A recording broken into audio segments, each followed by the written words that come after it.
म्हणजे माझ्यापेक्षा जास्त विचार करणारं आणि जीव लावणारं कुणीतरी भेटलंय म्हणजे कुणी आवडतंय का?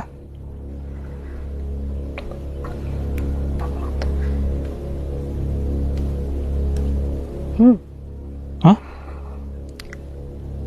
तसंच काहीसं.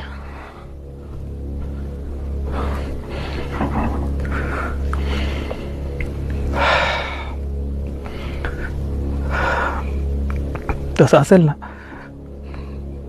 तर मी कधीच तुमच्यामध्ये येणार नाही, कधीच नाही. आणि स्पष्ट सांगितलं ते बरं केलं मॅडम. तुम्ही आईबाबांचा विचार करू नका. मी स्वतः नकार देऊन वाईट होईल. पण काही झालं तरी जिथे जीव नाही तिथे अजिबात तडजोड करू नका.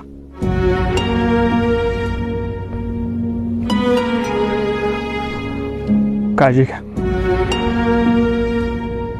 सुखी राहा.